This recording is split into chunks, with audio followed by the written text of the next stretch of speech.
www.xzoneradio.com.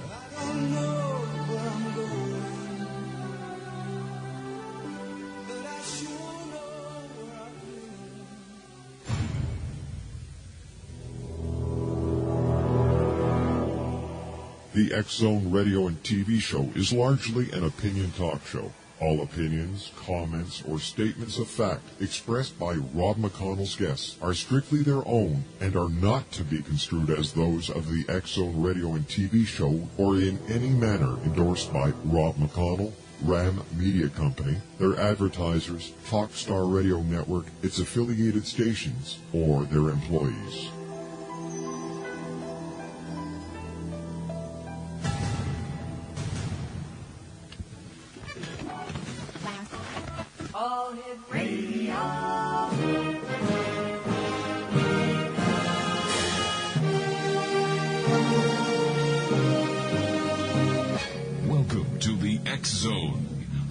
Where fact is fiction and fiction is reality. Now, here's your host, Rob McConnell.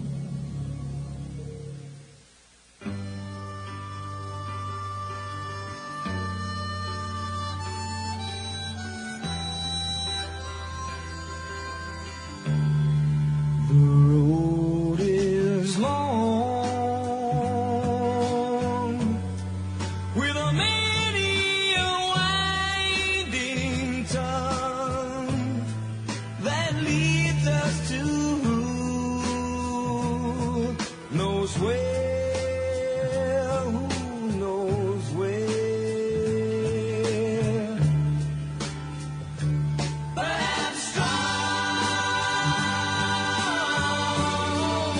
strong enough to carry him.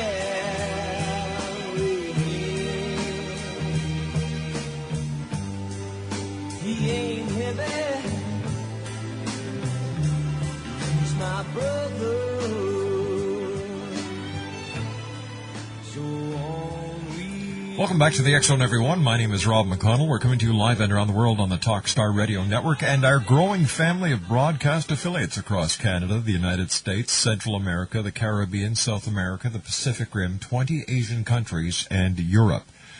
If you'd like to give us a call, our toll-free number is 1-877-528-8255. That's toll-free throughout the U.S., Canada, Alaska, and Hawaii at 1-877-528-8255. My email address is xzone@talkstarradio.com.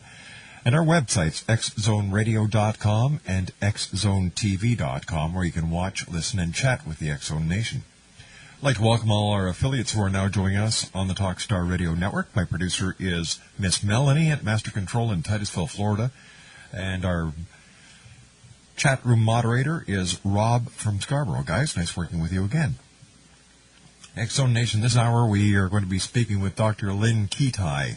Now, Dr. LYNNE is an internationally acclaimed physician and health educator, leading the cutting-edge era of early disease detection and prevention as chief clinical consultant at the world-renowned Arizona Heart Institute's Imaging Prevention Wellness Center in Phoenix, Arizona.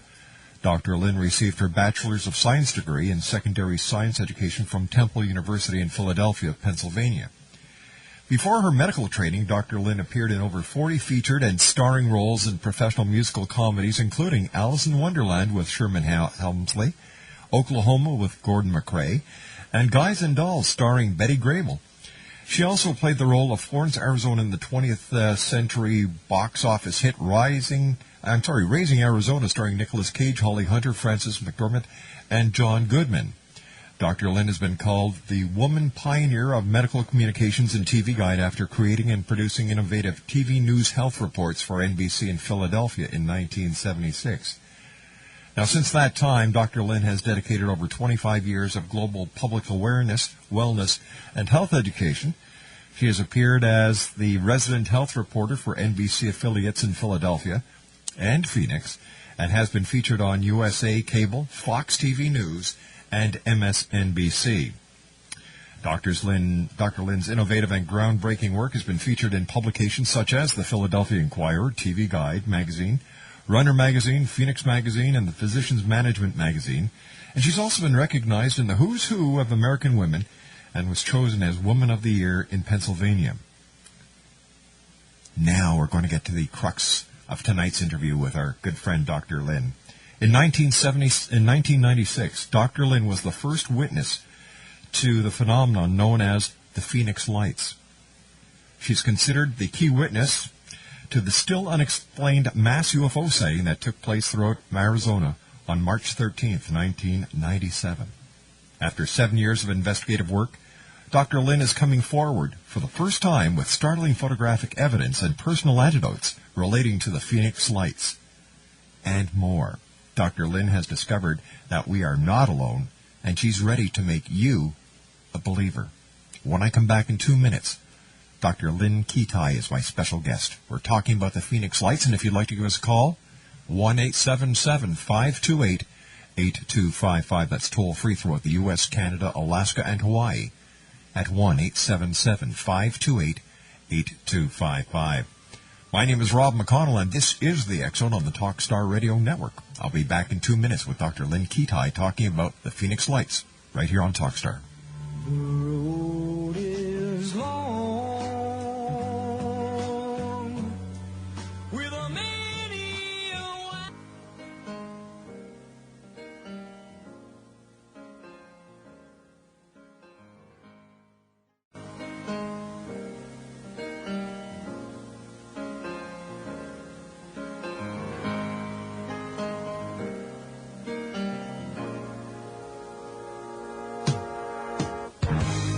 know it sounds funny, but I just can't stand the pain. Girl, I'm leaving you tomorrow. Seems to me, girl, you know I've done all I can. You see a big stone and I borrowed. Yeah. That's why I'm easy. Dr. LYNNE KITEI is our very special guest. We're going to be talking about the Phoenix Lights tonight here on the X-Zone. We're going to go back in time to March the 13th, 1997. And Dr. KITEI, how are you, Dr. LYNNE? Welcome back. So glad to be a part of your show, and I really appreciate it. It's been a while, and talk about a long and winding road. It sure has been. It's been amazing since 05. I think that's the last time we talked. I had just come forward in 04 after you mentioned 7 years of anonymity, right. And really my world has turned upside down since then. Well, we have a wonderful, very popular book and a internationally award-winning documentary now. And my hat is off to you, Dr. KITEI. And you know, Dr. LYNNE, I said before you came on the air, just before we went to the news, that I used to have my doubts about the Phoenix Lights. In fact, I thought it was a bunch of bunk. However, with what happened in Stevensville and the similarity, there's, all over the world. I'm eating crow. I'm eating crow here. Well, I have to tell you, Rob, when I first came forward, and that was one of the reasons I did come forward, because there was so much misinformation and disinformation flying around for so many years. I had a 750-page journal. I don't know if you know that. I pushed my entire medical professional life aside for 4 years to try to find a logical source and meaning for what I witnessed and photographed. I knew nothing about this topic. My husband, who's also a physician, and I had a very close sighting 2 years before the mass sighting. Those pictures, and I got pictures of it. Didn't even know who to show them to. They're up on the website, thephoenixlights.net, on the photo page, and I continued to take photographs. 2 months before the mass sighting, I caught the same phenomena in the same location, head-on, 6 pictures in a row, turning into a V. And actually, it was so unnerving, having not had an explanation for the sighting, close sighting, and I'm talking 100 yards from our home. Wow. In 95. That I called around, found air traffic controllers at Sky Harbor International Airport. They saw the same thing at the same time and shared with me that it did not show up on radar. It was in Class B, restricted airspace, and when they picked up binoculars to look, and we're talking professional sky watchers here, they saw 6 points of light that seemed to be attached to something, but they couldn't quite see what it was attached to, which you would hear over and over again 2 months later during the mass sighting. And I continued to take photographs up into and including the mass sighting night. And again, I had no interest or knowledge in this. It was just so extraordinary that as a scientist, I felt compelled to document these things on film.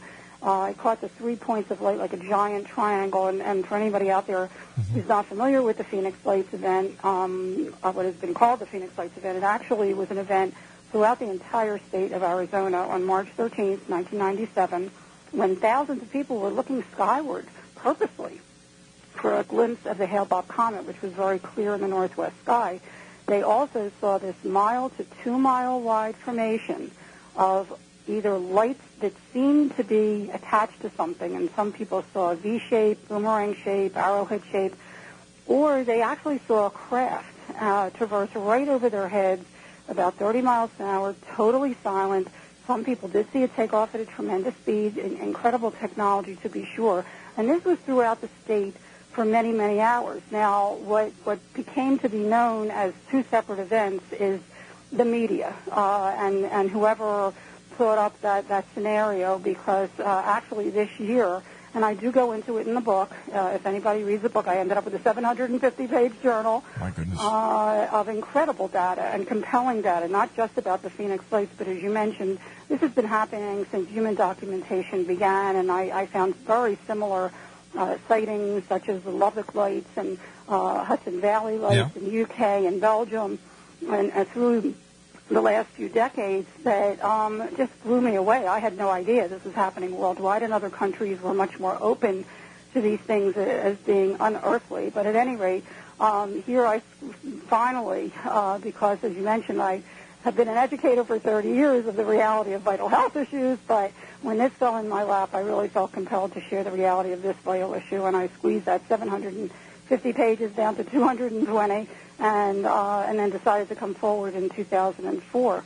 As far as the mass sighting goes, we're talking over 10,000 people at least witnessed these phenomena, and it's still affecting people to today. Really? I mean, there's so much to talk about. How is it affecting people, Doctor?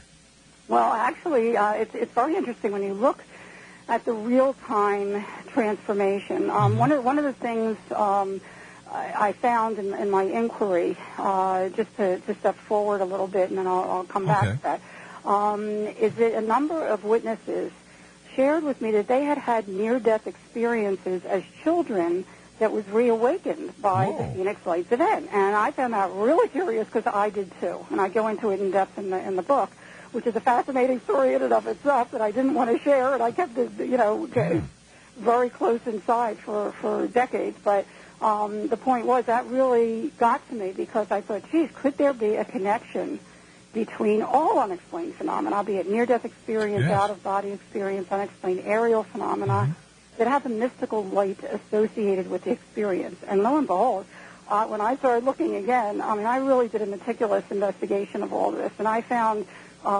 studies, very, very scientific studies being done at university level, the Omega Project at University of Connecticut by Dr. Kenneth Ring and a number of others that really found a very substantial connection, not only in the experience, but what really got to me was the after effect, the positive transformation that took place within an individual. I called all unexplained phenomena up because it's such a positive thing, an enlightenment and awakening that we're not alone in the universe, that we're connected to the universe and to the earth and to each other so much more intimately than we'd ever imagined.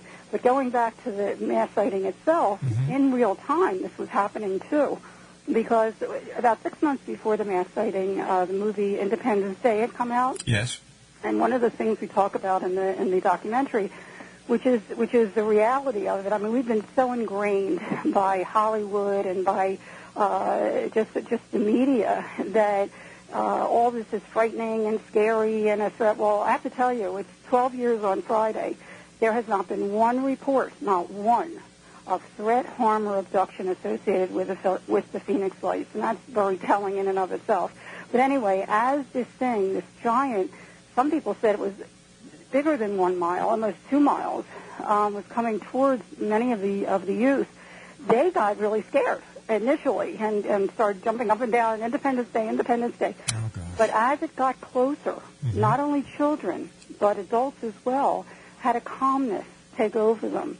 felt a connection Really? to the phenomena. Oh, yes. And if you ask witnesses over and over again, in fact, they will tell you, families will tell you that we're together, that the kids that were initially scared because of Independence Day, as it got closer and was going right over them, they wanted to run after it and get in the car and follow it. The transformation in real time was just so profound. And certainly since that time, it has really come full circle here. I mean, many places, and Phoenix really is a model for elsewhere, because the media themselves, initially, of course, some of them were ridiculing and snickering and very skeptical, as I was. But my book is called The Phoenix Lights, A Skeptic's Discovery, that we are not alone. They would make fun of it, have really come full circle. That is not happening anymore. And that was one of the reasons, as I said at the top, that I had to come forward, because there was so much more information that needed to be told. And the official explanation and accepted explanation in 2004, when I first came forward, was that it was merely military illumination flares. Yeah. And as we know, and now, I have to tell you, Rob, it's such a good time that we talk, because we are now just revealing, for the 12th anniversary, 12 years of investigative work. Michael Tanner, one of the chief investigators, Bill Hamilton, Frances Barwood, Councilwoman Frances Barwood, the MUFON, as well as the UFO Reporting Center, are all joining forces to really compile what really happened here 12 years ago throughout the state for many hours. It really was a parade. There were about a dozen things that were happening throughout the state, and we're getting it together.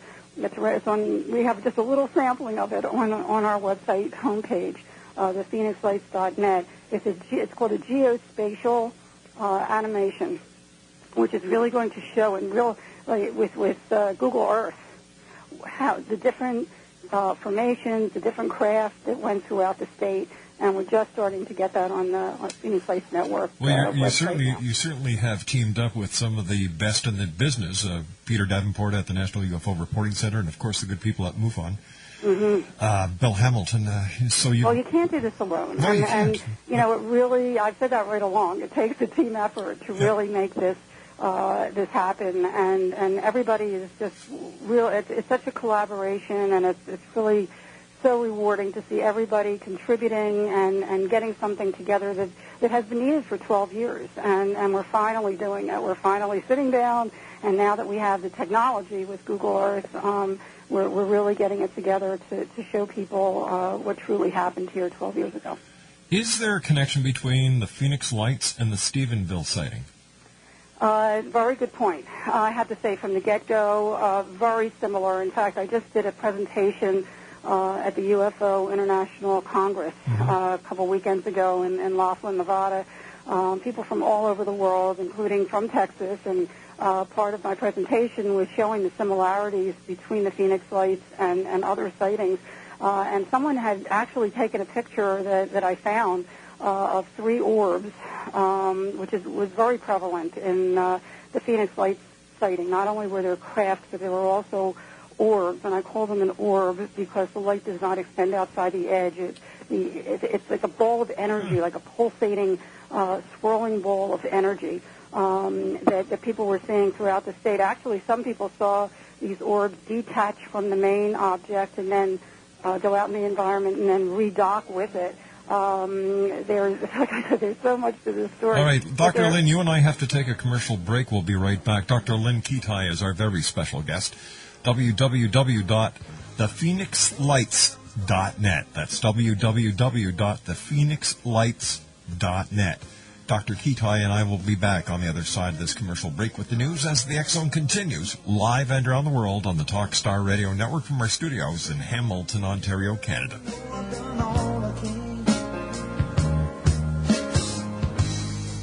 You see a big stone and I borrow.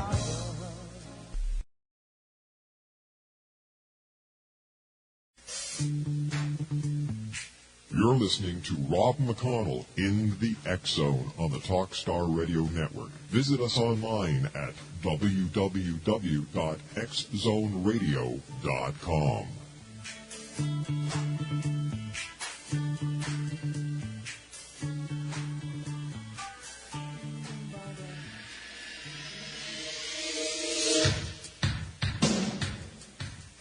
My name is Michael Kelsar, Canada's leading mentalist from Toronto, Ontario. Hi, my name is Florida, and you're listening to my dad, Rob McConnell, on the X-Zone. This is Psychic Dorothy from St. Catharines, and you're listening to Rob McConnell. Hello, my name is Holly Reeves, an astrologer from Astro For You, and you're listening to Canada's #1 paranormal radio show, The X-Zone, with Rob McConnell. Welcome to The X-Zone, a place where fact is fiction and fiction is reality. Now, here's your host, Rob McConnell.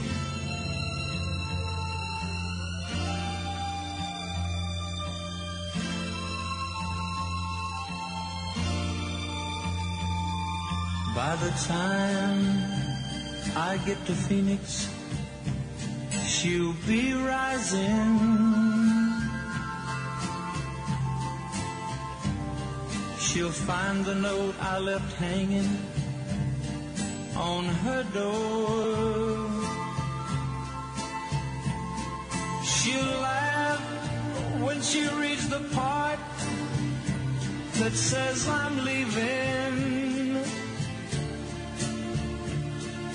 'Cause I've left that girl so many times before. Dr. LYNNE KITEI is our very special guest. We're talking about the Phoenix Lights, that massive sighting that happened over the city of Phoenix, as well as throughout the state of Arizona on March the 13th, 1997. And Dr. KITEI, welcome back. Great having you with us. And Dr. KITEI's website is www.thephoenixlights.net. What was it that people were watching? Was it a ship from another planet? Was it an interdimensional ship? What, to the best of your knowledge, were those thousands of people actually witnessing, Doctor? Good question, Rob. I don't know what it is, but I know that it is, and it's time we get this topic out in the open. We address it, we accept it, and study it so we can move forward, not only in our own evolution, but find out who's behind this, who's driving it. I have to say, when my husband and I had the closed lighting to our home, and we live mountainside in Paradise Valley, we have a panoramic view of the city skyline, and one wall of our bedroom is a window. So we're very familiar with what planes look like, and helicopters, and streetlights, and car lights, and flares, for that matter, which we see periodically. And these were so different, and when, just to describe it for you, if I can. Sure, please do. It's so different than anything you can imagine. I mean, my husband actually called me to the bedroom window, and we watched a little below us, actually, hovering 3 amber orbs in a pyramid formation. One was on top and 2 closely aligned underneath, about 50, 75 feet, over a private gated property. And it was just astonishing. We were mesmerized. The light was very different than any light I'd ever seen. It was a uniform amber color throughout. Each orb was really an oval shape on its side. I tried to take everything in mentally because it was just so unusual. And I knew if I didn't get a picture of it, no one was going to believe this. And there was no glare at all. They were very, very soothing and mesmerizing. And as I went to grab the camera, my husband calls me back. He says, "Get over here quick. One of them is disappearing." And as we watched, the top orb, without budging, it didn't budge from the other 2 closely aligned underneath, started to dim as if on a dimmer switch. And I have to say, again, I had no knowledge or interest in this topic, but we have two young boys at the time. Now they're men. And we did watch Star Trek, and I was familiar with the Romulan cloaking device. Yes. So I really intently, the only thing that came into my mind was, this thing is cloaking. And it didn't move at all. It didn't waver or go off. It just started to dim, but felt as if it was still there, even though we didn't see it anymore. And when I went out on the balcony to shoot the 2 lower orbs, which is one of the pictures that I have on the website, it felt that there was something intelligent watching me. And I have to say that. It took me a long time to share that, but there was an eerie silence as if time had stopped. And going through my mind was, who are you? What are you? Do you know that I'm here? I'd love to meet you. It was very exciting to me. And the next thing I remember, the left bottom orb started to dissipate, and I quickly shot a picture of that. That was the last picture that I took. Is and it that's also on the website. And that picture really confirmed to me. I mean, I caught this thing disappearing, that something real did happen. But I didn't even know who to show it to. But I wondered for 2 years what this advanced technology was doing in a private gated community. And also it felt interdimensional. Is it possible, Dr. Lynn, that you were being communicated with? There was something going on, for sure, and I have to say that, and again, I hope people can pick up the book, because, when you look at the different, connect the dots, I guess, and I really try to be as skeptical as I can, a healthy skeptic with all of it, but there were too many coincidences. I mean, the fact that I did have a near-death experience, and I happened to in that experience, see 3 beings above the earth, in glowing white robes, which is very characteristic of a near-death experience, and it was a very, very profound experience as a child. And then to have the 3 orbs outside our window, and it just, I don't know. Is there a connection? Even my talk is called Phoenix in a New Light, Coincidence or Connection, because there continued to be many coincidences, particularly after the mass sighting, that you have to just stand back and say, whoa, is this coincidence? What kind of coincidences, Dr. Lynn? Oh, man. That many? Besides the fact that people that I would meet and circumstances that would just come before me that were just too amazing. I mean, just for one, okay? A few weeks before the mass sighting, when I had been taking pictures, again, for the 2 months before, and I have to say the video doesn't do it justice for anybody that looks at the video. They're much smaller, and they flicker, and they're white in the video. In real life, they're huge amber balls that I was looking at. I didn't know anybody. This is how close I was to the topic. A friend of a friend had a neighbor who had a friend who knew the past president of MUFON, Mutual UFO Network, which I had never heard of before.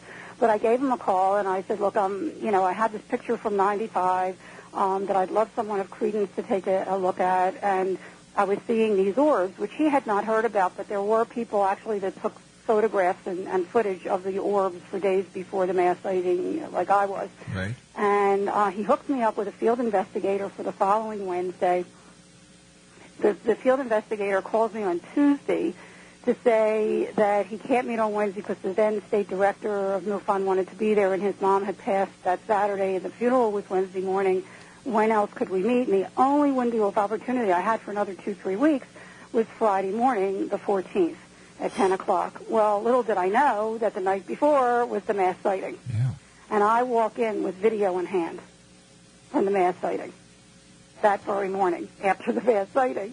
And he says to me, did you see the mass sighting last night? And I had no idea what he was talking about. And he says, hundreds if not thousands of people saw this massive craft and lights all over the state, and NBC was going to come to interview him in a few minutes. Well, I had done health reporting in the early 80s for NBC, and I didn't know what we were dealing with. Was it a hoax? Was it military? Whatever. But I wanted to help, and I said, look, I'm out of here. It's not about me. It's about the data. Just take a copy of the video and please share it with them. And it just so happened that my video ended up on every news station. A couple of other wonderful videos came forward that evening as well, and it really set me on a journey, boy, I'll tell you, of serendipity after that. We could go on for hours, but there were a lot of coincidences that happened throughout my travels. Do you think that people were actually chosen to see this? You know what?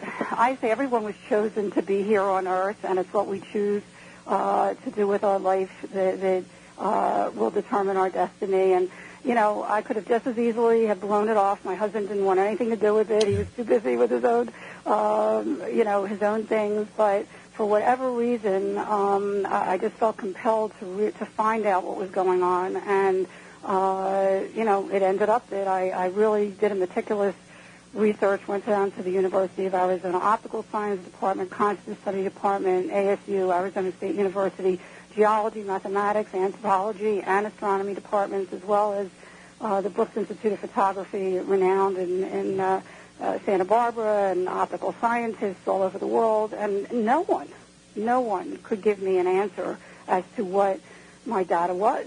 If anything, they were just fascinated. Plus, no one ever, I kept being told, had taken both 35 millimeter, which, by the way, is the best way to analyze these things, and footage, video, from the same vantage point prior to, during, and after an historic mass sighting.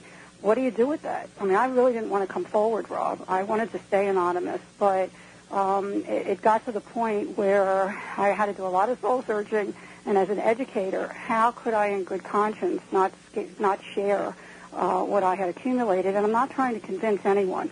I'm just sharing the data, and people can decide for themselves. But there is so much compelling and important information if you look at it. So since I came forward, I haven't looked back. In fact, you mentioned I went back to work as a chief clinical consultant of the Wellness and Imaging Center at the Arizona Heart Institute, and had to leave the job, which I loved, to finish the documentary, and I haven't stopped since.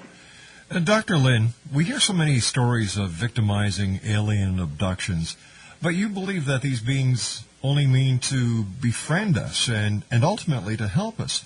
How can we learn from the contact that we have already made with them? You know what, Rob? There's good and bad in everything, and I can't say that there is only good or there is only bad. All I can say is in 12 years, we haven't had one report of threat, harm, or abduction associated with the Phoenix Lights. And obviously something, wherever they're from, whether it's spirit world or interdimensional, interstellar, time travelers, whatever, are trying to not only wake us up to their presence, and it's not just here, it's worldwide, but they're also giving us a really important message for those who listen, and that's to wake up to what we're doing to ourselves and to the planet before it's too late. And that's something that happens with all unexplained phenomena.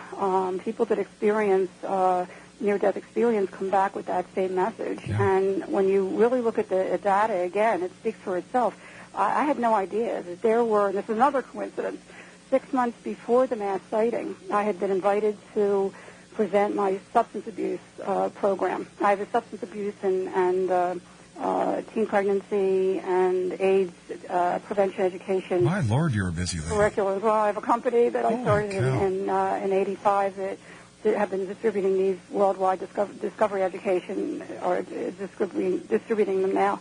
But at any rate, that's why I felt so obliged to do this for this topic as well. But anyway, I was invited to share the substance abuse program at the Gila River Indian Reservation School. There's one schoolhouse, and it's in between South Mountain and the Estrella Mountain Range. Now, most of my pictures are right where the two mountain ranges intersect, and Estrella means star in Spanish. Well, little did I know until after the mass sighting when I went to them, and they really don't talk to outsiders, but I had befriended them because I had taught their school. And I said, did anybody see the Phoenix Lights? My pictures seem to indicate that they're showing up in that area. Right. And they started to giggle, and I said, is that funny? And they said, are you kidding? We've been looking up at them for centuries. We call them light beings, sky people. Oh my gosh. It's part of their culture. They believe that their spirit world coming to give them knowledge. They invite them, and they're not frightened of them. It's been happening for centuries. I had no idea. And we're just catching on. Yeah, you got it. You got it. This is something that has been around since human documentation started. I mean, there are passages in the Bible that describe things that now we could say are definitely UFOs and orbs and so forth. For those people who want to invite these beings into their life, is there a special way that they can do that?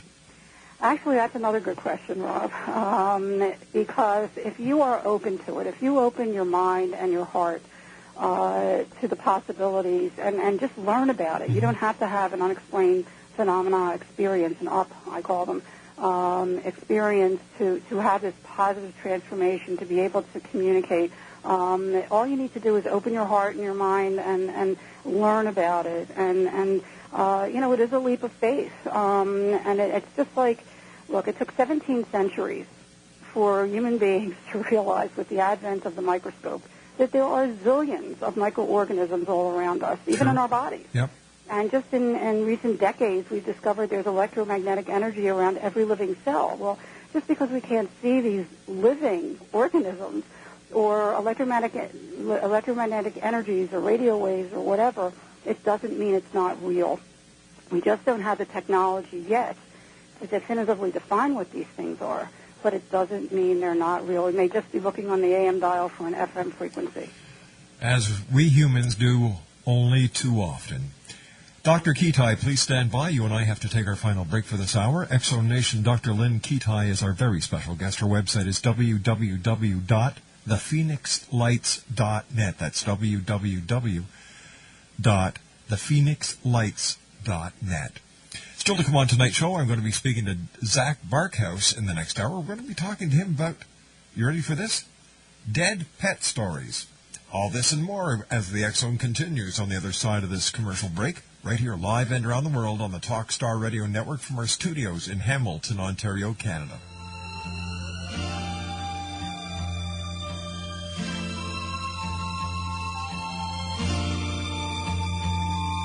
By the time I get to Phoenix, she'll be rising. She'll find the note I left hanging.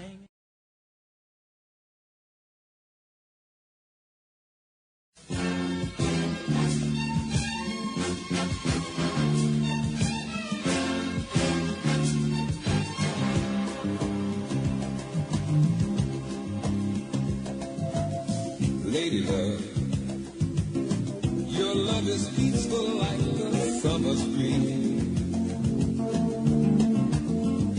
My lady love, with love that's tender as a baby's touch, you give me all of the things that I need so much. You're my world, lady love. Dr. LYNNE KITEI is our very special guest this hour. Her website is www.thephoenixlights.net. That's www.thephoenixlights.net. We're talking about the mass sighting throughout the state of Arizona going back to March the 13th, 1997. And first of all, Dr. LYNNE, thank you very much for joining us tonight. Congratulations on your new book and that marvelous documentary that you put together. Oh, thank you so much. In fact, the book published by Hampton Roads and the documentary is now distributed by Vanguard Cinema worldwide. Really have a life of their own. We were talking about curriculum and transformation. Two of the people in the documentary, Dr. Rebecca Hardcastle, who was a Ph.D. in divinity, and Terry Mansfield, who was a first-hand witness of the craft right above her head when she was with a group of hospice workers, and she's the CEO of the Arizona Department of Peace Campaign. She's a stellar example of the positive transformation. We have now joined forces as Phoenix Lights 3, not only to help raise awareness and to educate others on these phenomena, but we are diligently working on a curriculum. That's the next step for me, is a curriculum to get right in the classroom from middle school through university level. There is nothing. That actually was one of the reasons I did the documentary. I was invited to speak at a school after the book came out, and I had done a Barnes & Noble presentation. Some parents had seen me and invited me to a middle school, over 200 students in an auditorium. You could hear a pin drop. They were on the edge of their seats. They thirst for this knowledge, and I realized that there's really a chunk of history missing. That's right. From our history books. There is nothing in the history books about this topic at all. So we are now working with superintendents and principals and teachers to really get a comprehensive curriculum into the classroom as soon as we can. Why do you think this topic has been tabooed throughout history? Boy, that's another good question. I think that, as we mentioned, indigenous societies and other countries are much more open to these things being unearthly. Belgium came to the United States in the early 90s when they were having their similar sightings and asked, "Are you doing this?" And their sightings were very unique in that the military and the civilian and universities joined forces to try to discover and study these things. I think other countries are now also coming forward in record numbers, France and Belgium and Mexico and Brazil and Denmark just a couple months ago, and UK with thousands of UFO files. So I think that's changing. I think that because so many people are seeing these things, they are unexplainable. Now we have the technology with cell phones and so forth to document, and it's not just a story anymore that can be blown off. It really has to. It's really gotten into the mainstream more and more that something is happening in our skies, and certainly many people are waking up to the fact that we may not be alone in this universe. Dr. KITEI, thank you very much for joining us, and I look forward to the next time when you and I meet here in the X Zone. I certainly do, too. Thank you so much. Good night, Doctor. Good night. Dr. LYNNE KITEI, www.thephoenixlights.net. That's www.thephoenixlights.net. When I come back from the news at the top of the hour at 6.5 minutes past, we'll be joined by Zach Barkhouse. We're going to be talking about dead pet stories right here on the X Zone. After all, this is truly a place where people dare to believe and dare to be heard. We're coming to you live from our studios in Hamilton, Ontario, Canada, on Talkstar.